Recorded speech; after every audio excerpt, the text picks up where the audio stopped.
Hello，大家好啊！咁上一條片咧，我哋講到即係啱啱過身嘅呢一位教宗方濟咧，佢個信仰立場啊，或者佢嘅神學點樣喺天主教內部咧引起咁多嘅爭議。咁原先咧我就話跟住就會講下咧，另外一個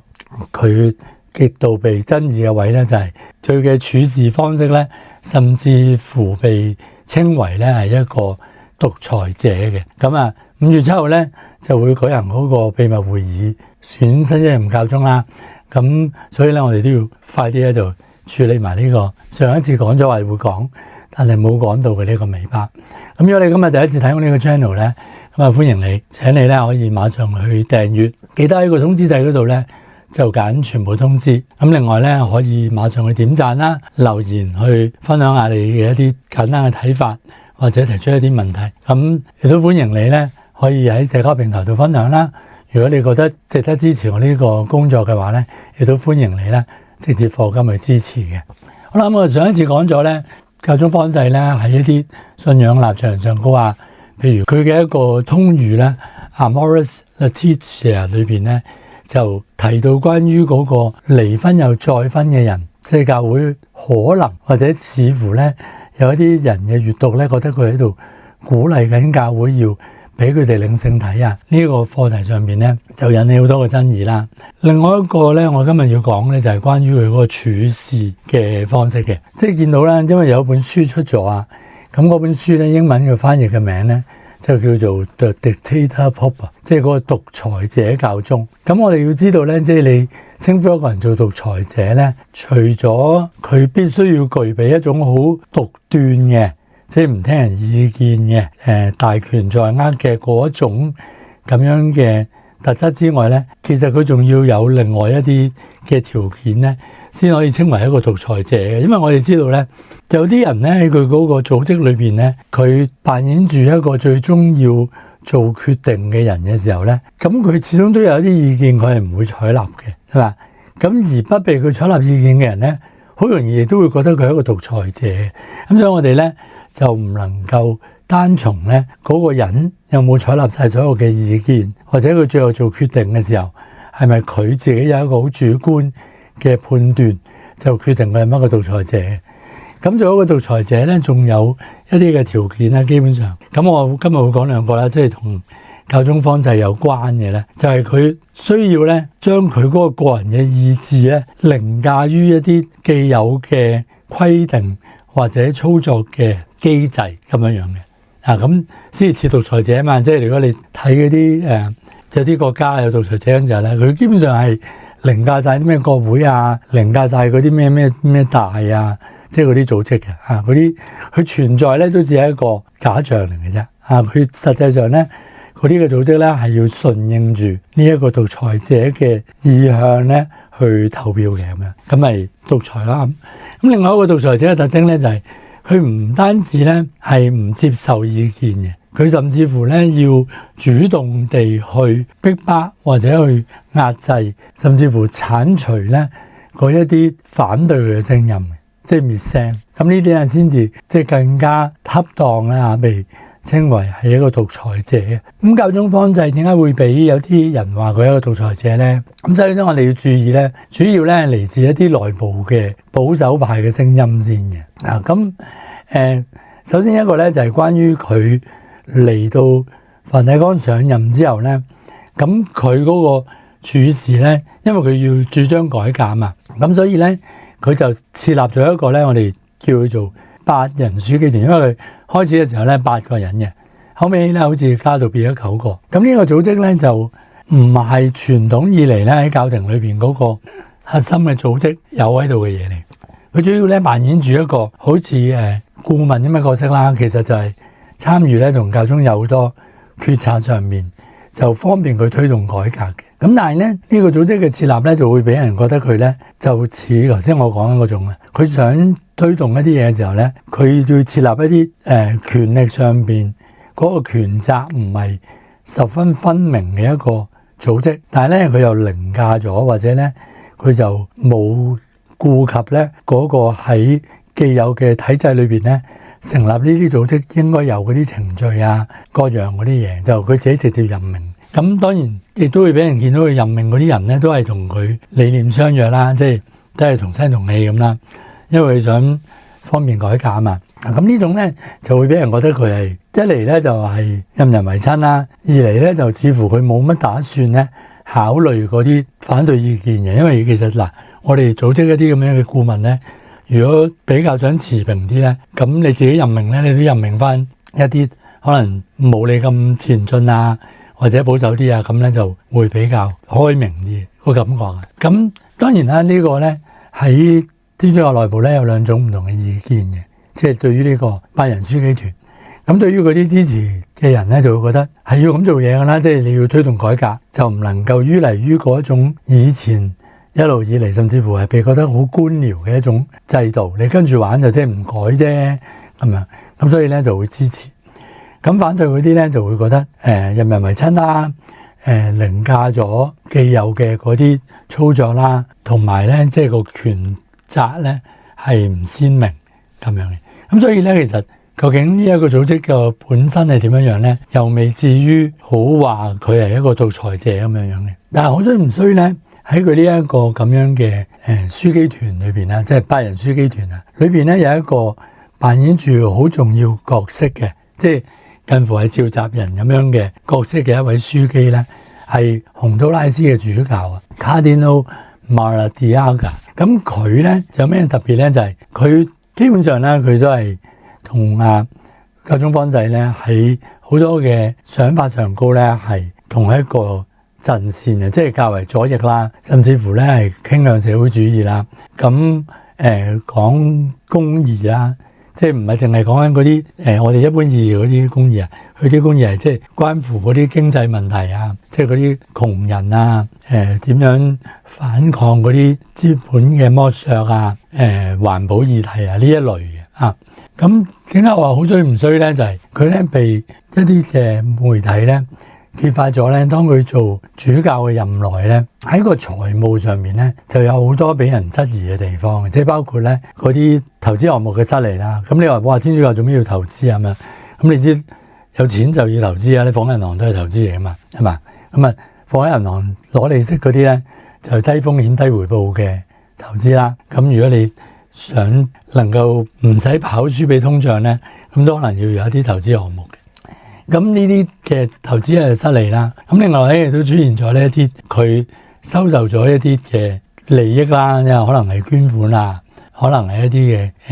嘅津貼啊嗰啲咧，即係個量都多嘅，而係冇申報啦。咁變咗咧又係一種即係失德嘅表現。咁另外仲有一個佢嘅助理咧就挪用公款啦，又鹹濕人啦嗰啲啦，咁佢又包庇住啦咁樣。咁所以呢個人咧，佢就算你話最終咧，佢可能啲指控都未必全部關佢事嘅咁樣。咁但係至少咧喺佢個身份上高咧係要好謹慎。咁即係教宗方濟俾人詬病，佢所謂任人唯親咧。咁呢個Cardinal Maradiaga 咧就係其中一個，因為佢喺被任命又被人咁樣質疑嘅時候咧，佢又冇經過任何嘅內部嘅一啲嘢啦，即係冇追究佢嘅責任啊，仍然繼續俾佢喺呢個樞機團裏邊扮演住呢個咁樣嘅角色咧，就會令人好接受唔到咯嚇。即係方濟喺呢一個咁樣嘅處理上面，即係或者叫做咧強化咗啊嗰啲保守派覺得佢係一個獨裁者嘅形象。咁另外一個獨裁者嘅特徵咧，頭先都講啦，就係排除異己嘛，或者打壓嗰啲反對聲音咁啦。咁咧就呢個咧關於嗰個通諭，即係上一節提到嘅通諭啦。其實呢個通諭咧2016年出啦，咁但係其實之前咧係有相當多嘅討論先至出嘅。即係你知道教宗出呢啲通諭咧，就唔係佢自己一個人嘣一聲咁爆出嚟。尤其是教宗方濟本身咧，佢唔似教宗若望保祿二世或者教宗本篤十六世咧，係一個學者或者甚至乎大學者咁樣嘅姿態咧去做教宗嘅。咁所以咧，佢都會自動都會諮詢得更加充分嘅嚇。咁所以其實嗰個嘅通諭咧，唔係一個佢自己一己嘅意欲嘣白一聲出嚟，而係有一啲嘅主教團咧同佢商議過。咁所以出咗之後咧，就算有爭議都好啦，嗰啲反對嘅樞機咧，佢哋嗰個嘅做法都係咧向教宗方濟咧去表達佢哋嘅疑慮，同埋咧要求佢去澄清咁樣嘅。咁但係咧佢嗰個回應咧就令人有啲失望啦，因為咧一嚟佢就冇真係去就住嗰啲樞機聯署嘅一啲提問咧，就作出一啲嘅解答啊，或者釋除佢哋嘅疑慮。更加咧就對呢一啲出咗聲嘅主教咧，係做咗一啲被視為係打壓啊，甚至乎逼迫嘅舉動嘅。咁其中一個咧就係美國嘅一位主教Cardinal Raymond Burke。Cardinal Raymond Burke 咧，佢本身係一個即係叫 Canon Law 嘅專家嚟咁佢嘅博士同佢嘅教學生涯咧，都係關於即係 Canon Law 就係教會法即係天主教會有好多佢哋嘅 law 嘅專家嚟，佢哋專門研究 Canon Law。佢亦都被任命咧，成為咗宗座最高法院嘅院長嘅。咁宗座最高法院咧，因為即係你知教廷嘅國家嚟㗎嘛，係咪？凡係講，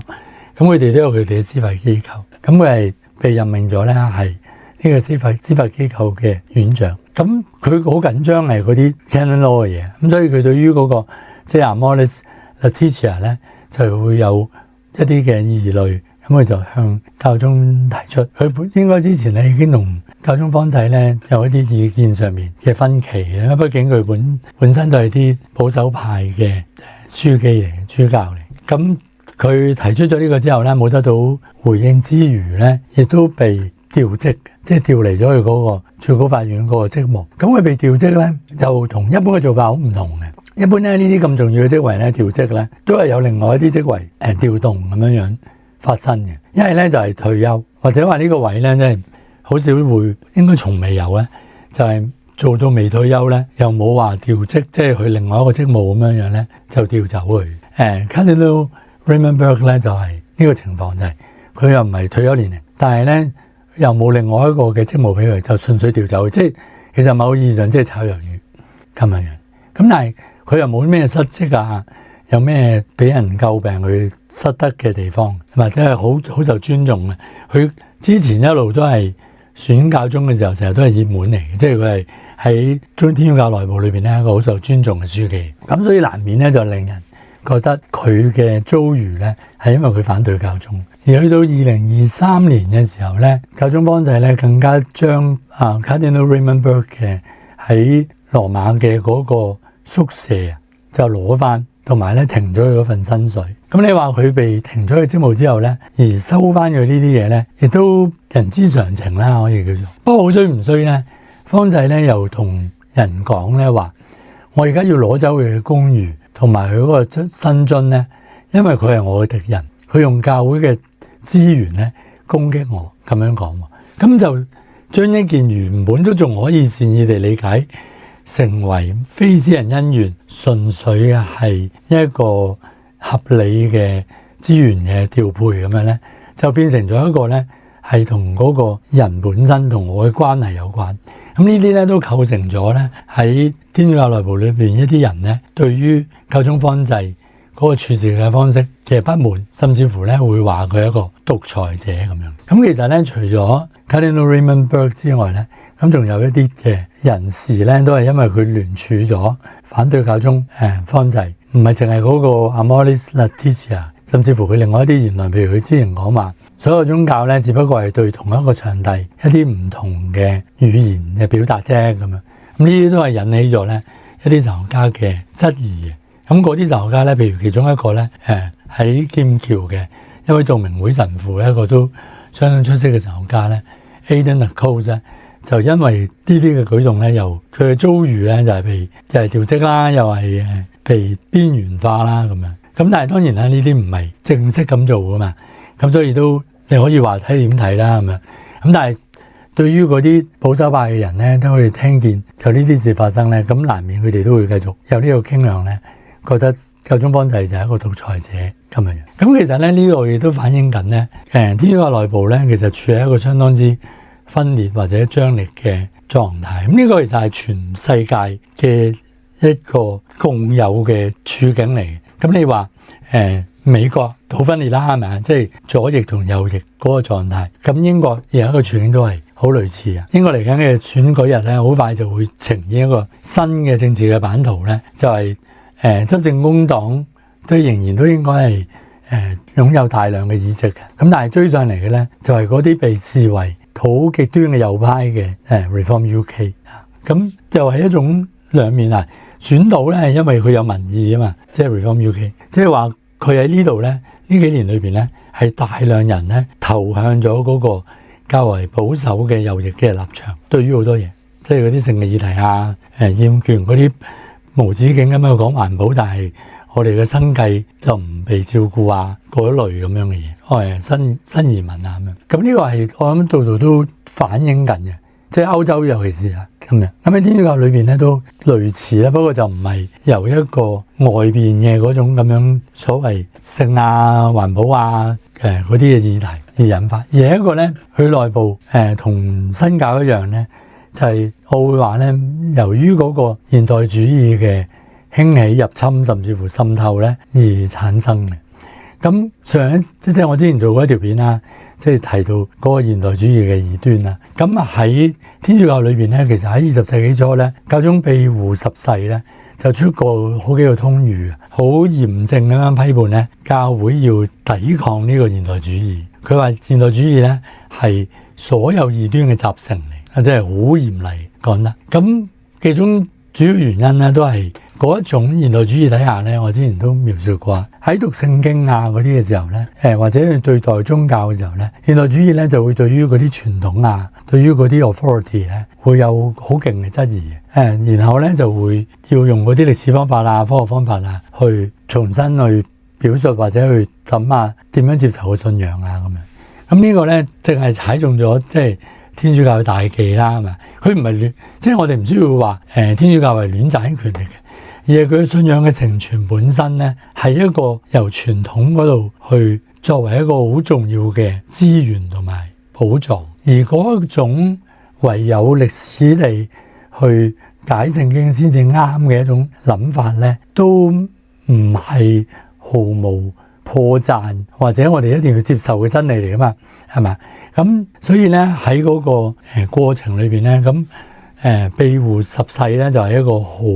嚴厲去批評現代主義嘅一位教宗。咁佢都有佢好多嘅支持者啊，喺個教廷一路以嚟咧，或者喺天主教會裏邊咧，嗰啲保守派系咧一路都好擁護庇護十世嘅立場嘅。咁去到上世紀啊60年代咧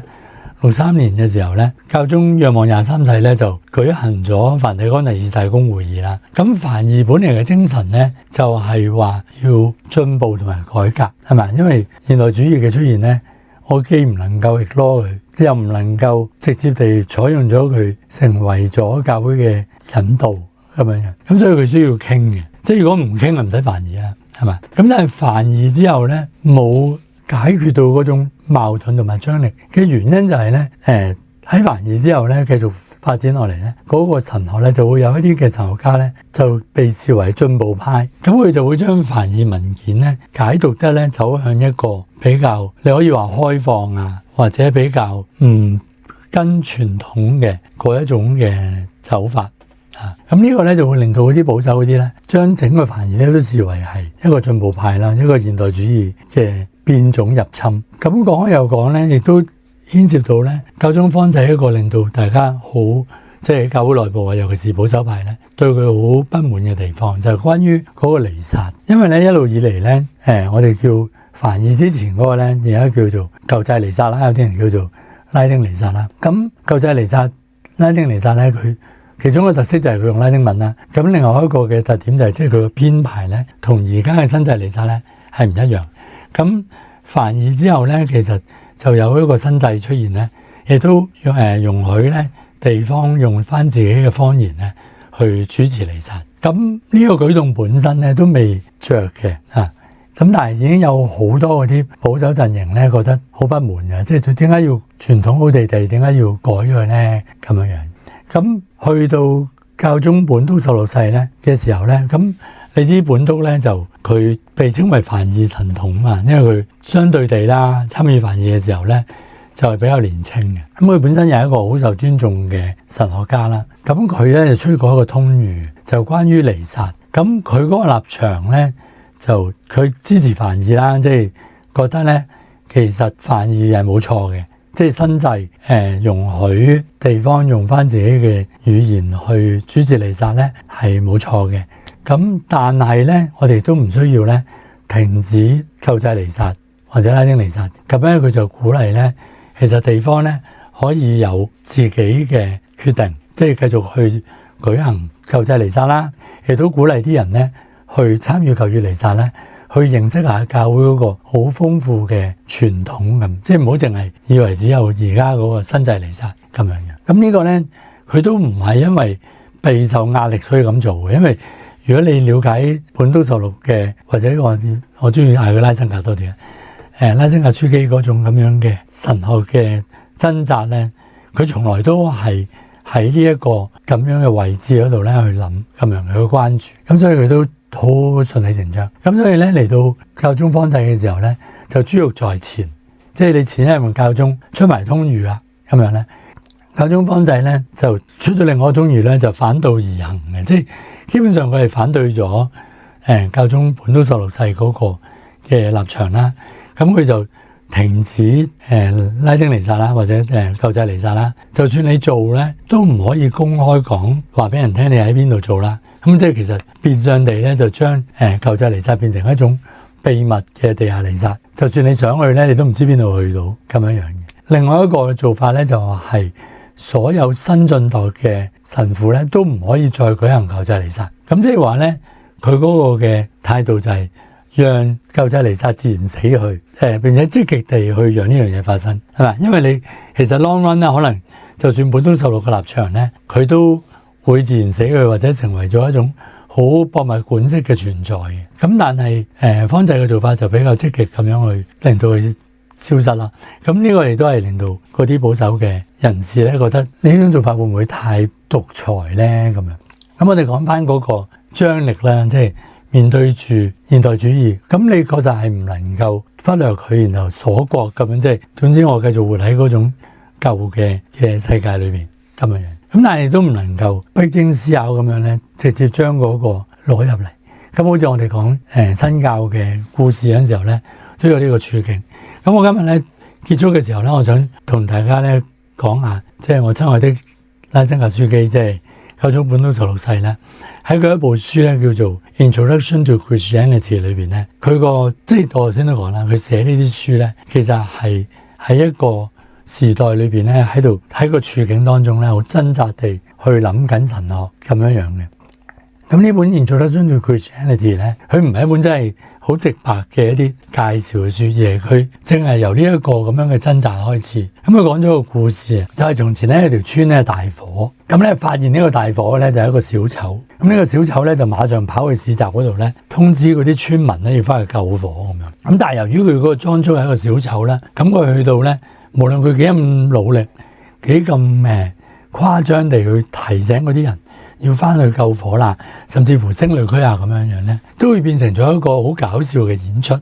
嗰啲村民咧冇人信佢啦，而且咧亦都即係喺度笑得好開心咁樣。咁佢講呢個故事咧就係佢話今日咧教會都俾人有呢個感覺，就係當我哋好認真咁樣樣去對待、去提醒呢個世界一啲嘢嘅時候咧，由於我哋嗰個裝束啊，我哋嗰個打扮啊，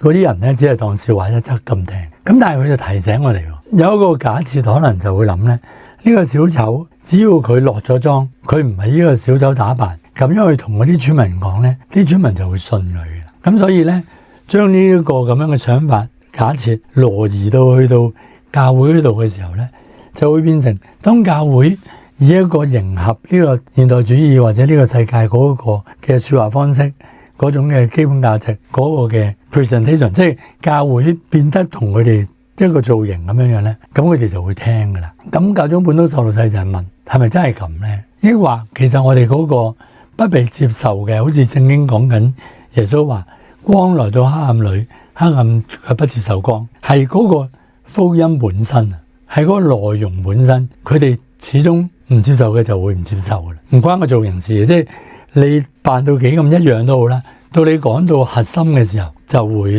唔聽噶啦。咁係咪繼續吹落去，去到最後嗰啲本身我哋好高華要講嘅嘢，亦都冇咗自己，咁樣就係教會嘅出路咧？咁呢個咧係即係本土就一開波嘅時候喺嗰本書啊嘅提問，而佢繼續落去咧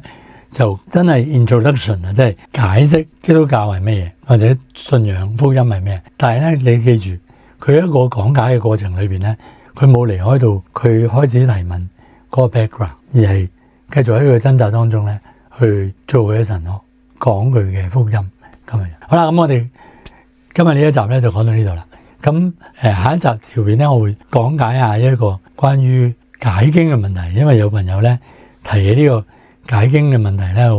我覺得可以做一集認真啲去再解釋一次，講下我嘅故事俾大家明白下咧，點解我會話以作者原意作為解經嘅目的係值得商榷嘅咧？咁樣好唔好？咁我哋今日咧講到呢度啦，拜拜。